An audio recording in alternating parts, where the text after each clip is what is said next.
भारत सरकारने सुद्धा निवृत्तीच्या जवळ आल्यानंतर तुमचा सन्मान केला की इतक्या वर्षाची सेवा आपण चांगली केलीत म्हणून की काय आपल्याला या सेवेचं कौतुक भारत सरकारनं सुद्धा केलं।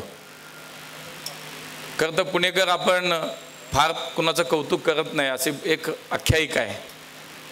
पुणेकर फार कुणाबद्दल चांगलं बोलत नाहीत असंही म्हणलं जातं, पण जेव्हा इतके सगळे मंडळी एकत्र येऊन साहेब तुमच्यासाठी जमतात याचा अर्थ लक्षात घ्या, पुण्याचं ते काही जे बोललं जातं ते काही पुण्याबद्दलचं खरं नाही। आम्ही सगळी माणसं चांगल्या माणसाबद्दल, चांगल्या कामाबद्दल, चांगल्या व्यक्तीबद्दल चांगलं बोलतो, चांगलं वागतो, त्यांचा सन्मान पण करतो।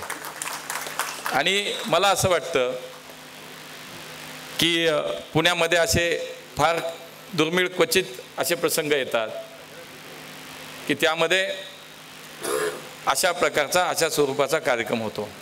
साहेब आपली पोलीस दलातली शासकीय सेवा संपली, जरी त्याला आपण निवृत्त झाला तर असा जरी शब्द असला तर या शहरामध्ये खूप वर्ष आपण काम केलंय, त्यामुळे या सेवेचा शेवट म्हणजे आम्ही फुलस्टॉप नाही समजा, आम्ही त्याला स्वल्पविराम समजतो।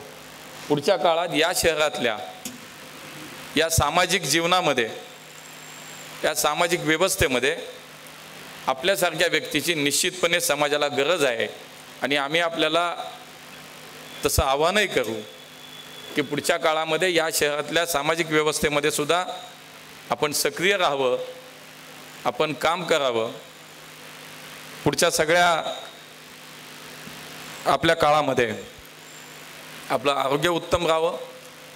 आपण जशी पोलीस दलामध्ये राहून समाजाची सेवा केली तशी सेवा पुढच्या काळामध्ये या शहरामध्ये आपल्या हातून घडो अशी शुभेच्छाही आपल्याला मी व्यक्त करतो।